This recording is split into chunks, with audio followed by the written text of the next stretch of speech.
Bismillahirrahmanirrahim. Assalamualaikum warahmatullahi wabarakatuh. Waalaikumsalam warahmatullahi wabarakatuh. Nahmaduhu wa nusalli wa nusallimu ala rasulihil karim. Allahumma la ilma lana illa ma'alamtana innaka anta alamul ghuyub.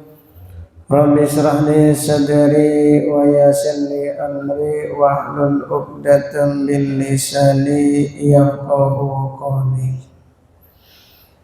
Jamaah salat subuh yang dirahmati oleh Allah Subhanahu wa taala. Tidak ada ucapan yang pantas kita lanturkan pada subuh yang barokah ini kecuali ucapan rasa syukur kita kepada Allah Subhanahu wa taala. Alhamdulillah, berkat rahmat serta hidayahnya Allah Subhanahu wa taala telah memudahkan kita untuk melaksanakan salat subuh dengan berjamaah walaupun dalam keadaan cuaca yang dalam keadaan musim hujan. Mudah-mudahan sesuai dengan pengorbanan kita, walaupun hujan tetap berangkat ke Masjid As-Syukur, mudah-mudahan mendapatkan pahala yang setimpal. Amin. Mudah-mudahan pengorbanan inilah yang Allah SWT terima, sehingga harapan kita mudah-mudahan kehidupan kita diberkahi oleh Allah Subhanahu wa taala. Amin ya rabbal alamin. Karena setiap amal kita tidak tahu mana yang diterima oleh Allah. Ada orang tuh sholat tiap malam. Itu bisa sholat tiap malam itu karena semangat, bisa jadi karena semangat. Atau mungkin karena sudah rutinitas, jadi ibadahnya itu karena rutinitas. Tapi kata para alim ulama, biasanya orang tuh kalau mau ibadah kok terasa berat, tapi kita tetap mengamalkannya, biasanya itu mustajabah. Ya, biasanya mustajabah itu yang diterima oleh Allah.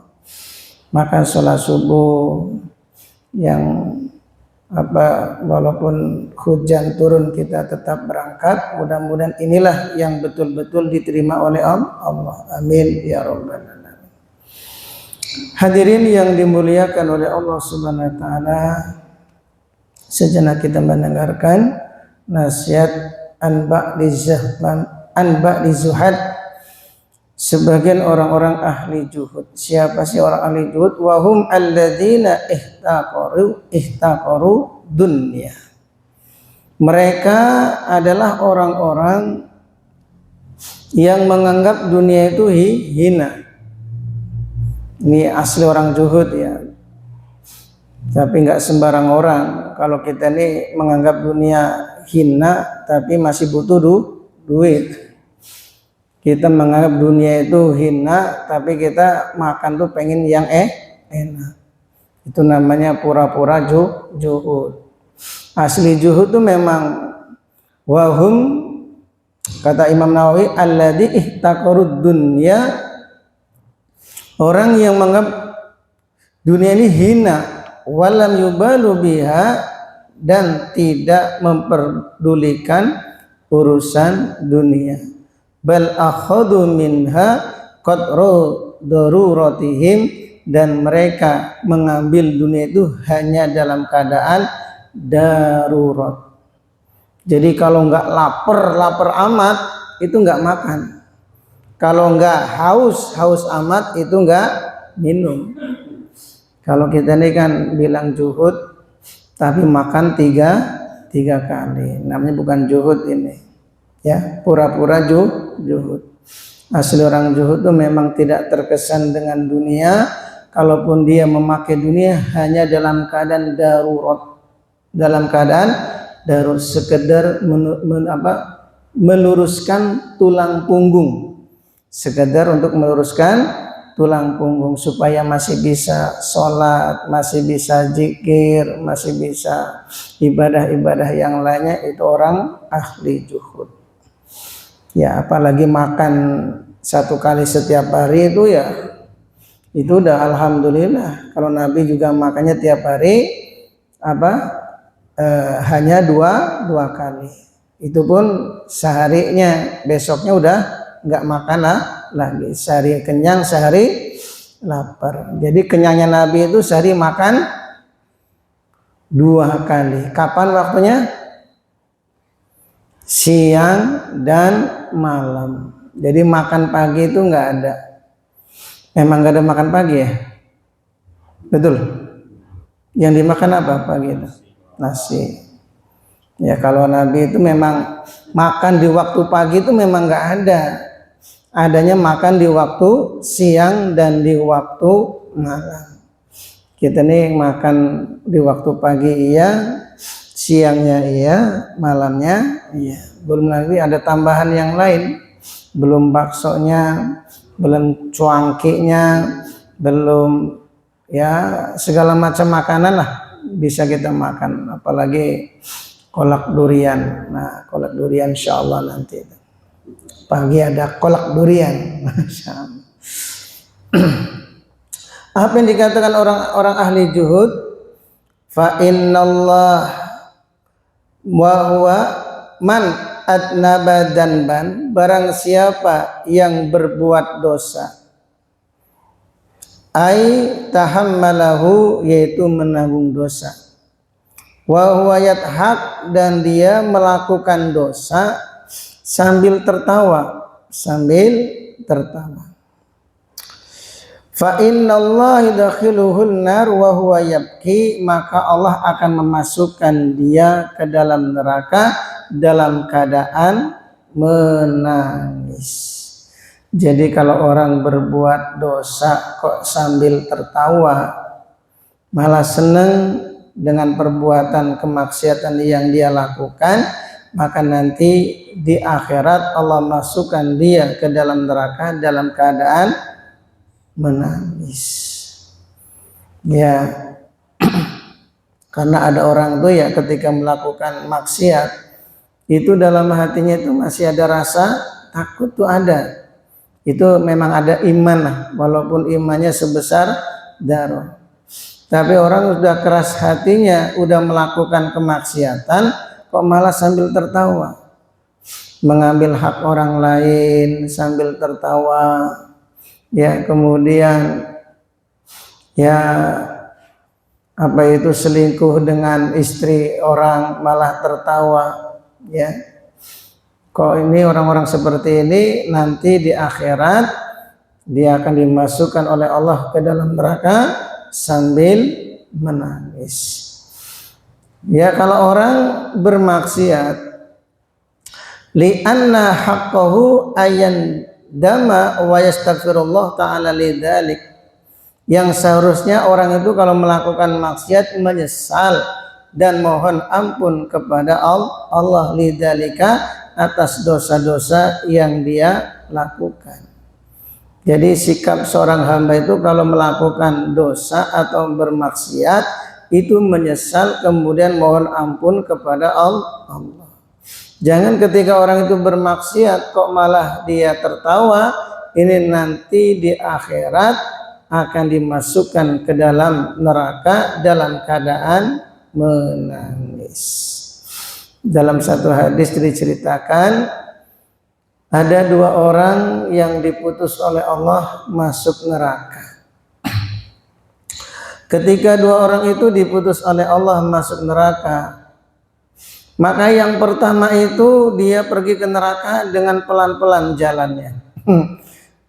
Jalannya itu pelan-pelan, langkahnya itu nggak cepet-cepet. Yang satu lagi ketika Allah putuskan dia masuk neraka, cepet-cepet lari sekencang-kencangnya. Coba yang kedua nih hebat, dia diperintah masuk neraka, justru dia malah lari, ingin cepet-cepet masuk neraka. Maka orang yang pertama itu ditanya oleh Allah ketika di neraka, kenapa ketika engkau diperintahkan untuk masuk neraka kok kamu malah pelan-pelan jalannya? Ya Allah, aku tahu engkau itu maha pengampun. Engkau itu maha pengampun. Saya ini pelan-pelan jalannya ke neraka, berharap atas ampunan engkau ya Allah. Barangkali engkau masih mengampuni dosa-dosaku. Apa kata Allah? Karena engkau memiliki sifat roja, mengharap ampunanku, maka engkau saya ampuni. Akhirnya orang tersebut dimasukkan ke dalam surga. Masya Allah. Ini yang sudah diputus oleh Allah masuk neraka, tapi dia masih ada harapan.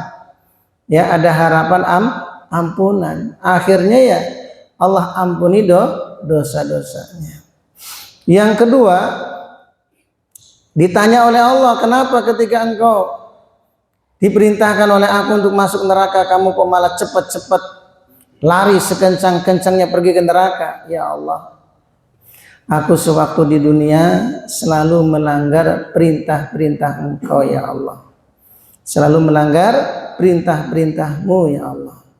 Sekarang ketika engkau perintahkan aku untuk masuk neraka, aku tidak ingin mengulangi kembali kalau saya ini menentang perintah engkau, walaupun engkau merintahkan aku untuk masuk ke dalam neraka, maka aku cepat-cepat masuk neraka saking takutnya kepada engkau ya Allah. Maka apa kata Allah? Karena engkau masuk ke neraka berlari-lari karena takutnya atas perintahku, maka dosa-dosamu aku ampuni. Sehingga orang yang kedua pun dimasukkan oleh Allah ke dalam surga. Masya Allah. Ini orang yang sudah diputus dalam neraka pun, ya, yang pertama dia ke neraka dengan pelan-pelan berharap ampunan Allah. Yang kedua, ketika diputus ke neraka dia lari secepat-cepatnya karena saking takutnya kepada Allah. Dua-duanya pun akhirnya dosa-dosanya diampuni oleh Allah, dimasukkan ke dalam surganya Allah Subhanahu wa ta'ala. Jadi ampunan Allah itu luas. Yang Allah sangat benci itu hamba yang melakukan dosa, tidak ada penyesalan dan tidak ada harapan ampun kepada Allah, malah dia tertawa. Sudah melakukan dosa kok malah dia tertawa. Ini orang-orang seperti ini akan dimasukkan ke dalam neraka dalam keadaan menangis. Ya, kalau orang memang tidak bisa menutup aurat dengan sempurna, ya paling tidak dia tidak merasa bangga dengan memperlihatkan auratnya ya ke laki-laki yang bukan mahram. Selama dia itu tidak membanggakan diri, tapi di hatinya itu ada niat untuk islah diri, insya Allah ya suatu saat dia akan mendapat hidayah. Ya, maka yang tidak disukai oleh Allah adalah orang yang melakukan kemaksiatan tapi dia merasa bangga, malah dia tertawa. Ya, selingkuh dengan istri orang kok malah tertawa, ya, atau sebaliknya, ya, wanita selingkuh dengan suami orang. Nah, orang-orang seperti ini jangan sekali-kali tertawa, ya, sudah bermaksiat, ya, selingkuh dengan laki orang. Nah, orang-orang seperti ini nanti di akhirat akan dimasukkan ke dalam neraka dalam keadaan menangis. Kalau sudah menangis, andaikan air mata orang yang di neraka itu air matanya sebanyak air yang ada di samudra. Kebayang nggak? Kita nangis seharian, kalau dikumpulkan air mata kita berapa? Kira-kira kalau kita menangis seharian, dikumpulkan air mata kita dapat berapa? Pak Ceng yang tahu ukurannya. Kira-kira berapa, Mas Yamin? Menangis seharian, ya, air matanya dikumpulkan. Kira-kira ada nggak satu gelas? Ada satu gelas? Nggak nyampe ya? nggak nyampe. Kan orang menangis tuh ngeces terus, tapi seharian kayaknya nyampe. Ya, kalau orang itu menangis di neraka, saking lamanya di neraka, entah berapa lama di neraka itu, sampai air mata itu sebanyak samudra yang ada di lautan, sebanyak air yang ada di samudra, bahkan bisa dinaiki oleh bahtera sekalipun, bisa dinaiki kapal, itu tidak akan bisa mengubah keputusan Allah. Masya Allah. Di orang di neraka tuh menangis ya, menangis sejadi-jadinya. Air mata itu loh, saking banyaknya air mata yang keluar dari orang-orang ahli neraka, walaupun air matanya itu sampai sebanyak air di samudra, itu tidak bisa mengubah keputusan Allah. Sudah ditetapkan dia harus disiksa di neraka dulu. Entah berapa lama, wallahu alam, tergantung dosanya. Maka kita ini jangan sekali-kali melakukan maksiat sambil tertawa. Kalau kita dulu pernah melakukan maksiat, jangan ceritakan lagi. Karena kemaksiatan yang dulu pernah kita buat, orang lain tidak tahu, itu Allah tuh tutupi. Jangan sekali-kali dibuka dengan kita menceritakan masa lalu. Itu tidak boleh. Itu bisa mendatangkan murkanya Allah. Allah menutupi ya. Sudah, alhamdulillah, tinggal kita istighfar kepada Allah, niat tobat, jangan sampai kita mengulangi kembali. Karena Allah Maha Pengampun. Jangan perbuatan kemaksiatan yang dulu pernah kita buat malah kita ceritakan, kemudian kita malah bangga ya dengan perlakuan kita dulu. Nah, ini orang-orang seperti ini yang akan dimasukkan ke dalam neraka dalam keadaan menangis. Jadi harus ada penyesalan. Orang itu kalau menyesal kemudian dia tobat kepada Allah, seberapa besar dosa yang dia perbuat, walaupun seluas bumi, setinggi langit, pasti dan pasti Allah akan ampuni. Allah itu Al-Ghafur, Maha Pengampun. Wa man ata'a wa huwa yabki, barang siapa yang taat dan dia dalam keadaan menangis. Kenapa menangis? Hayaan minallah, karena dia malu kepada Allah, wa khaufan, dan karena takut minhu kepada Allah, ala taksiri fitil kato'ah, karena merasa ceroboh dalam taat kepada Allah. Ada orang tuh ibadah tapi masih menangis, sholat masih menangis karena merasa sholatnya belum sempurna.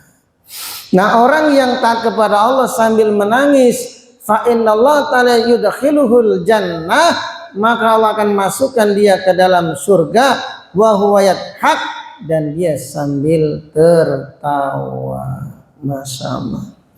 Jadi kalau orang taat kepada Allah sambil menangis, maka Allah akan masukkan dia ke dalam surga sambil tertawa. Nih, ibadah yang paling sempurna itu ketika orang beribadah kepada Allah merasa belum sempurna. Makanya Nabi mencontohkan setiap habis sholat fardu disunahkan untuk istighfar. Istighfar itu apakah sholat itu maksiat? Kok kita diperintah untuk istighfar? Karena bagi orang beriman, ya, sikap orang beriman, walaupun sudah sholat merasa belum sempurna ibadah yang dia persembahkan untuk Allah, merasa masih kurang, maka selepas salam dia pun istighfar kepada Allah. Bukan karena dia melakukan dosa, tapi karena merasa belum sempurna. Jadi kalau kita ini rajin sholat, jangan merasa kita ini lebih baik.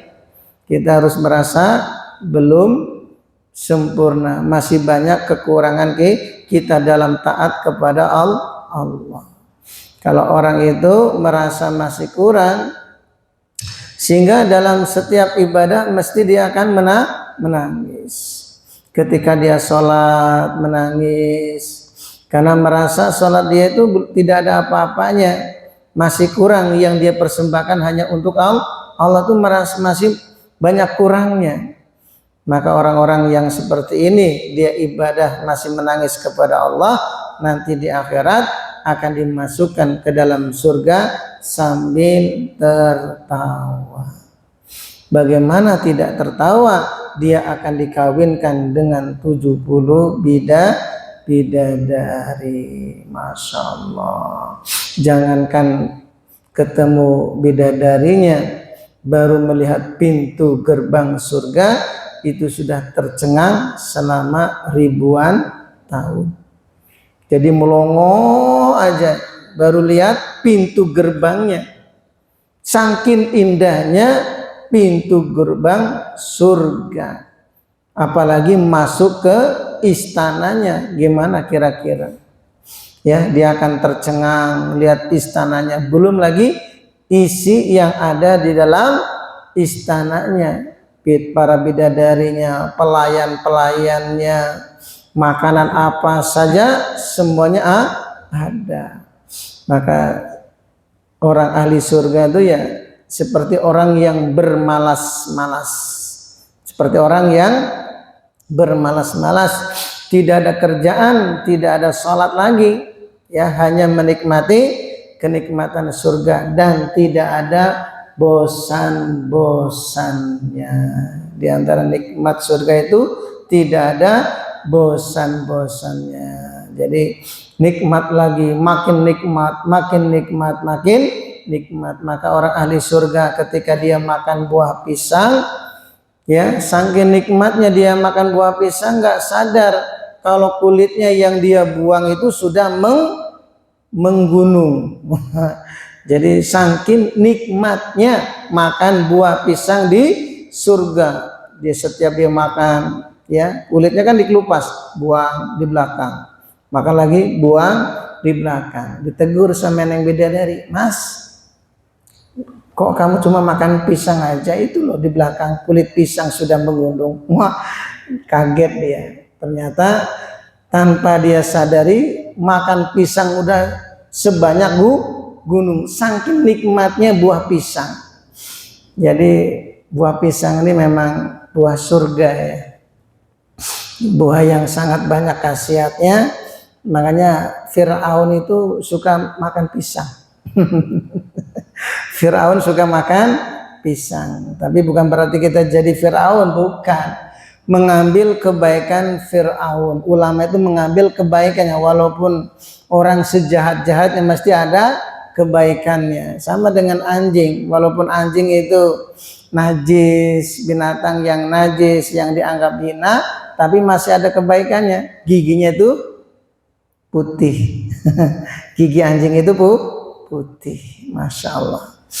Nah ini Fir'aun, walaupun Fir'aun itu orang yang sangat dilaknat oleh Allah, tapi ada ulama yang mengambil kebaikan Fir'aun. Di antara kebaikan Fir'aun itu yang bisa diambil pelajaran adalah Fir'aun itu suka makan pisang. Makanya Fir'aun itu nggak pernah sakit. Nggak pernah sakit. Kalau kencingnya 40 hari sekali. BAB-nya, ya buang air besarnya 40 hari sekali. Saking sehatnya. Tapi jangan zaman sekarang. Orang nggak BAB 3 hari dibawa rumah sakit. Jangan Pak, biarkan saya, jangan bawa ke rumah sakit. Saya pengen kayak Fir'aun. Bukan kayak Fir'aun, ini lagi sakit ini. Ya, sudah 3 hari nggak bisa BAB, ini lagi sakit. 3 hari nggak kencing, ini sakit namanya. Jangan disamakan dengan Fir'aun, ya. Beda lagi itu Fir'aun. Allah memberikan kehebatan Fir'aun itu supaya Allah siksa di neraka itu lebih dalam lagi siksaannya. Maka di antara Fir'aun itu tidak pernah sakit, ini kebelian Firaun itu suka makan buah pisang. Makanya yang diceritakan di dalam surga itu dalam Al-Quran adalah buah pisang. Karena buah pisang itu banyak khasiatnya. Insyaallah ya. Ya, ini bukan mengajak jamaah supaya jadi Firaun ya, bukan. Ini supaya kalau kita ingin sehat, setiap rumah itu sediakan buah pisang. Pisang apa aja? Ya, buah pisang apa saja. Bahkan pisang itu makanannya raja-raja. Kalau di singgasana raja, mesti di sampingnya ada buah pisang, dan itu telah menjadi budaya pernikahannya orang Jawa dulu. Nggak tahu kalau di Sunda sama ya. Orang-orang dulu itu kan kalau nikah dikasih satu tandan pisang, betul ya? Itu contoh, karena pernikahan kan seperti raja dengan ratu. Ya, raja-raja dulu tuh sampingnya selalu ada pisang. Karena memang buah pisang ini memang sangat menyehatkan. Sangat menyehatkan. Ya, makanya Firaun tuh nggak pernah sakit karena setiap hari suka makan buah pisang. Jadi kita ambil kebaikannya, tapi jangan ditiru sifatnya. Karena Firaun ya orang yang sangat-sangat kejam. Ini kembali cerita masalah surga. Orang ahli surga ketika makan buah pisang, kenapa buah pisang dulu? Masya Allah. Ini ada hikmahnya, buah pisang itu memang banyak khasiatnya. Maka ahli surga pun diceritakan makan buah pisang, dia nggak sadar kalau kulit pisang itu sudah menggulung. Ketika dia menggoli istrinya, ya dia nggak sadar sekian lama dia gaulin, ya. Sementara istri yang lain tuh masih nunggu nih. Ya bayangkan 70 yang paling miskin. Yang paling kaya itu 2,5 juta bidadari. Satu kabupaten Bandung. Kebayang nggak? Ya, satu kabupaten Bandung. Itu bagaimana nanti wallahu alam caranya, karena orang ahli surga dikasih kekuatan oleh Allah 30 kuda. Berapa? 30 kuda. Kalau sekarang kira-kira ada nggak satu kuda Pak Aceh? Jangankan satu kuda, seperempatnya pun nggak ada. Seperempatnya tidak ada. Mungkin setengahnya, jangankan kudanya, setengah domba pun kayaknya nggak ada. Ya toh, domba tuh kuat juga tuh. Ya toh, apalagi kuda. Nah, orang tuh ahli surga itu bukan hanya satu kuda, 30 kuda. Kebayang nggak? 30 kuda. Makanya kenikmatan nanti ya di dunia ini hanya sifatnya itu ya sementara, ya tidak Allah berikan di dunia, tapi Allah berikan di akhirat. Makan hanya sepiring, 2 piring, 3 piring sudah nggak kuat. Kalau di surga itu makan tuh nggak selesai-selesainya. Kalau nggak suruh berhenti sama neng bidadari itu nggak berhenti. Wah, makan terus. Ya, gaulin istri terus, masya Allah. Dan maka hadirin yang dimuliakan oleh Allah Subhanahu Wa Taala, apalagi di bulan Ramadan, kita tingkatkan amal ibadah kita, insya Allah. Ya, walaupun kita ini ya sudah ahli masjid, kita tetap ya harus sedih, menyesal akan kekurangan ibadah kita kepada Allah. Jangan merasa kita sudah baik, merasa kita sudah soleh. Jangan, karena orang yang ibadah sambil menangis kepada Allah ini akan masuk surga dalam keadaan tertawa, insyaallah. Nah, sebaliknya kita jangan sekali-kali berbuat dosa sambil tertawa. Jangan sekali-kali berbuat dosa sambil tertawa. Kalau orang berbuat dosa sambil tertawa, nanti dia akan masuk neraka sambil menangis. Sebaliknya orang yang taat kepada Allah sambil menangis akan dimasukkan ke dalam surga sambil tertawa. Karena neng bidadari sudah nunggu semua, ya sampai sekarang pun ya ahli-ahli surga ya itu sudah tercatat. Makanya para bidadari itu bisa melihat calon-calon suami yang ada di dunia. Ini dalam riwayat yang sahih. Ya, dalam riwayat yang sahih bahwa para bidadari itu bisa melihat calon-calon suaminya di dunia. Maka melihat suaminya yang sergap dalam ibadah, dia akan senang membanggakan satu sama lain. Lihatlah calon suami saya, mau duduk dalam taklim, ya, mau istighosah, lihat tuh calon suami saya, ya. Calon suamimu itu mana itu? Itu tuh yang ngantukan tuh. Ngantukan. Ya, agak malu Nabi bidadari itu, agak malu. Iya, calon suami saya kok ngantuan wah itu. Kalau makan banyak, waktu taklim tidur. Tapi ahli surga, enggak apa-apa, ya ta? Namanya bidadari itu saling membanggakan satu sama lain. Ini dalam riwayat yang sangat-sangat sahih bahwa para bidadari bisa melihat calon-calon suaminya di dunia. Wah, itu calon suami saya tuh Abah siapa? Abah Cibacang. Sebentar lagi di sampingnya Haji Rusnadi. Wah, itu calon suami saya itu. Itu saya tunggu-tunggu, orang yang rajin ibadah sejak mudanya. Ini bidadarinya sangat bergembira. Itu calon suami saya itu baru taubat tuh. Baru taubat. Karena setiap ahli surga itu memiliki derajat yang berbeda-beda. Maka mudah-mudahan jamaah syukur ini kita nanti di surga bisa ditemukan oleh Allah Subhanahu wa taala. Amin ya rabbal alamin. Subhanallah wa bihamdihi, subhanallah wa bihamdika, asyhadu an la ilaha illa anta, astaghfiruka wa atubu ilaik. Wassalamualaikum warahmatullahi wabarakatuh.